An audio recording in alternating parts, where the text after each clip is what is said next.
할렐루야, 광교회 성도 여러분, 지금은 5월 25일 화요일 새벽 예배 시간입니다. 우리 함께 사도신경으로 우리의 신앙 먼저 고백하겠습니다.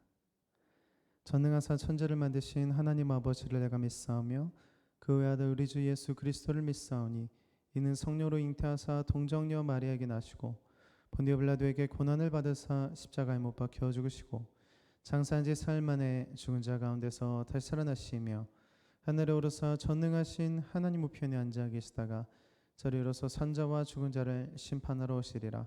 성령을 믿사하며 거룩한 공회와 성도가 서로 교통하는 것과 죄를 사해 주시는 것과 몸이 다히 사는 것과 영원히 사는 것을 믿사옵나이다. 아멘. 오늘 읽으실 말씀은 에스겔서 45장 12절에서 47장 6절입니다. 45장 12절에서 47장 6절입니다. 어제 월요일 날 그 새벽 예배에 대해서 말씀을 드린 것처럼 오늘도 어제에 이어서 성전의 역할에 대해서 말씀을 43장을 통해서 다시 한번 정리를 하고, 그 다음에 이제 내일은 에스겔을 정리하고 에스겔서를 마무리하고 목요일에는 다니엘서를 시작하도록 하겠습니다. 오늘은 어제에 이어서 영원한 성전으로라는 제목을 가지고 말씀 전하도록 하겠습니다. 어제 말씀드린 것처럼 이 에스겔이 그 환상 속에서 성전을 보게 되는데요. 이 성전은 구약에 나와 있던 세 가지의 성전과는 사실 다른 것이다 라고 말씀을 드렸어요.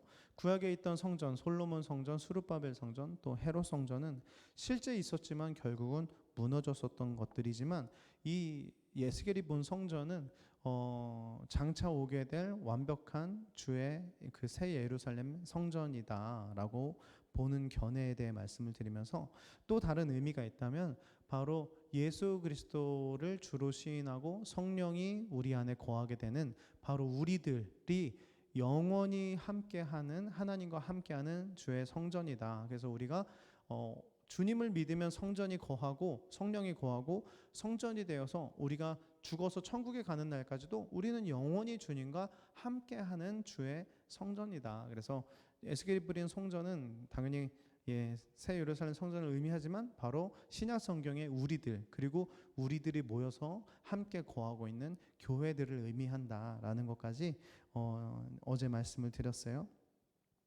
그러면서 이제 어제 끝날 때 이제 그러면 우리가 성전으로서 어떻게 살아야 할 것이냐에 대해서 질문을 던지고 끝냈는데, 그것에 대해서 오늘 간단하게 말씀드리도록 하겠습니다. 43장 7절에 보면 이렇게 써 있어요. 그가 내게 이르시되 인자에 있는 내 보좌의 처소, 내 발을 두는 처소, 내가 이스라엘 족속 가운데 영원히 있을 것이다, 영원히 있을 것이다 라고 이렇게 말씀을 하고 있습니다. 자, 우리가 이제 주님과 영원히 동행하는 주의 성전이 되었다라고 한다면 이제는 어떻게 살아야 할까라고 할 때, 방금 읽은 말씀 그 다음에 12절 말씀 보니까 이렇게 써 있어요. 성전의 법은 이렇다. 성전의 법은 이렇다라고 써 있어요. 즉 우리가 주의 성전이 되면 이제 성전으로서 지켜야 할 법이 있다는 거예요. 바로 성전의 법이라는 거예요. 대한민국의 백성들은 대한민국의 법을 지켜야 대한민국 백성입니다.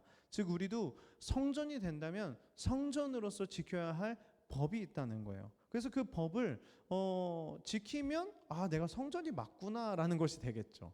그것을 두 가지만 아주 간단하게 말씀을 드릴 건데요. 첫 번째는 성전의 법이 이렇다라고 말씀을 하신 후에 이제 18절부터 26절까지 어떤 말씀을 하시냐면 바로 속죄제에 대해서 말씀을 이렇게 쭉 나누세요. 성전의 법은 이렇다라고 말씀하신 후에 바로 말씀하신 게 속죄제라는 거예요. 즉 우리가 성전으로서 지켜야 할 것이 있다면 날마다 속죄해야 한다는 것입니다. 그래서 우리가 항상 회개를 해야 하고 항상 주님 앞에서 정결하게 살고 싶다. 그래서 항상 자신을 돌아보고 항상 그렇게 회개하는 삶을 살아야 하는 것이죠. 때로는 구원파 같은 경우는 회개는 필요 없다. 왜냐하면 십자가가 과거의 죄, 현재의 죄, 미래의 죄를 다 사해줬기 때문이다. 물론 우리도 그것을 믿습니다. 그러나 중요한 것은 하나님의 나라가 아직 완성되지 않았기 때문에 여전히 우리는 깨어진 세상에서 살고 여전히 우리는 죄인의 모습이라는 것입니다. 하나님이 단지 의인으로 봐주시는 거지 우리는 여전히 죄인이라는 거예요. 그래서 우리는 항상 회개를 동반한 삶을 살아야 한다는 것입니다. 그래서 우리가 성전이라면 바로 정결하고 싶다, 회개하고 싶다, 그래야 주님을 더 가까이서 누릴 수 있기 때문이죠. 성전이 있다면 성전의 그 성막에 정중앙에 위치해 있는 것은 다름 아닌 바로 번제단입니다. 그것은 무엇을 의미합니까? 성전의 중심은 번제라는 거예요. 즉 번제단에 속죄를 하고 그리고 항상 주님 앞에서 정결 예식을 갖춘 사람들이 주님 앞에 성소로 들어갈 수 있다라는 것입니다. 이제 우리는 번제단은 없습니다. 그러나 우리에게 있는 것은 바로 예수 그리스도의 보혈의 피입니다. 그래서 그 피를 의지하고 날마다 회개하면서 담대하게 이제 우리는 주님 앞에 성소에 나아갈 수 있다는 것입니다. 그래서 우리가 지켜야 할 성전의 법 첫 번째는 바로 속죄하는 삶입니다. 한 가지만 더 말씀을 드리면 말씀 아까 12절 말씀 보니까 뒤에 이렇게 써 있어요. 성전의 법은 이러하니라 산 꼭대기 지점의 주인은 지극히 거룩하리라. 성전의 법은 이러하니라. 이 말씀에 이렇게 말씀하시죠. 산 꼭대기 지점의 주인은 지극히 거룩해야 한다. 이 말씀은 단순히 성전이 거룩해져야 하는 거구나, 성전의 터가 거룩해져야 하는 거구나 라고 생각을 할 수도 있어요. 그러나 더 나아가서 성전이 있다면 그 주위들까지도 다 거룩해져야 한다라고도 볼 수가 있을 것 같습니다. 예수님께서도 마태복음에 말씀하셨죠. 산 위에 불이 있다면 그 불이 숨겨지지가 않는다. 어둠을 밝히는 그 빛이 비춰지면 어둠은 밝혀질 수밖에 없다라고 말씀을 하시죠. 에베소서 1장 23절은 더 정확하게 이렇게 말씀하십니다. 교회는 그리스도의 몸이니 만물 위에서 만물을 충만하게 하시는 이의 충만이다라고 말씀을 하세요.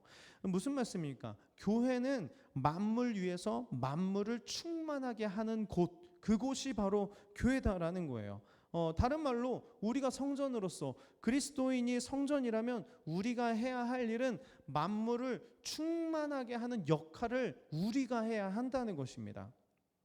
그래서 교회의 법 두 번째가 바로 이것입니다. 빛을 비추는 삶을 살아야 한다는 것이에요. 성경은 항상 우리들에게 정체성을 먼저 말하고 정체성이 이제 확립이 됐다면 정체성답게 살으라라고 항상 권면을 합니다. 다른 말로 말하면 복음을 제시합니다. 그리고 복음을 통해서 구원을 받고 내가 구원을 받았다, 그래서 내가 그리스도인이 됐다라고 한다면 이제 너는 구원을 받았으니 어떻게 살래를 항상 제시한다는 거예요. 그리고 그 제시할 때 꼭 등장하는 단어가 바로 교회와 관계입니다. 교회와 관계. 그래서 우리의 삶은 사실은 굉장히 심플합니다. 성전의 법이 무엇이냐? 그리스도인으로서 나는 이제 어떻게 살 것이냐라고 한다면 날마다 회개하면서 주님과 가까워지고, 그래서 은혜를 기억하고 그 은혜를 기억했다면 이제는 그 은혜를 전달하는 삶을 살아야 한다는 것이죠. 은혜로 구원받았다면 이제 그 은혜를 매일 누리면서 그 은혜를 옆에 비추고 그 은혜를 영향을 끼치는 삶을 살아야 한다는 것입니다. 그래서 이 에스겔서에 나타난 이 성전은 분명히 환상 속에 등장하는 성전이기도 하지만 영원히 함께한다는, 하나님과 영원히 함께한다는 성전은 또 우리를 상징하기 때문에 이제는 우리가 어떻게 살아야 할까라고 한다면 오늘 말씀드린 것처럼 나의 정체성을 잘 확립하고 그렇다면 정체성답게 살아가야 한다는 것입니다. 사랑하는 성도 여러분, 그때까지 하나님은 우리와 영원히 함께 하실 건데요. 하나님의 꿈은 그래서 우리들에게 있고 교회에게 있습니다. 이제는 우리가 또 교회가 성전의 법을 지키면서 성전의 역할을 잘 감당하며 살기를 원하십니다. 그래서 우리가 정말로 고민해야 할 것은 내가 정체성, 내가 교회이고 내가 성전인데 그럼 나는 이제 어떻게 살아야 할까? 오늘도 좀 고민하면서요. 주위 사람들에게 어떻게 하면 빛을 비출 수 있을까? 어떻게 소금으로서 짠맛을 낼 수 있을까? 어떻게 하면 선한 영향력으로 은혜를 끼치는 삶을 살 수 있을까? 그것을 조금 더 고민해보고 그럼 성전으로서 복된 삶을 사시는 오늘 또 복된 하루 되시기를 예수님의 이름으로 축복합니다. 주기도문으로 예배 마치겠습니다. 하늘에 계신 우리 아버지여, 이름이 거룩히 여김을 받으시오며 나라가 임하오시며 뜻이 하늘에서 이루어진 것 같이 땅에서도 이루어지리이다. 오늘날 우리에게 이러한 양식을 주옵시고 우리가 우리에게 죄 지은 자를 사준 것 같이 우리의 죄를 사해 주옵시고 우리를 시험에 들게 하지 마옵시며 다만 악에서 구하옵소서. 대개 나라와 권세와 영광이 아버지께 영원히 있사옵나이다. 아멘.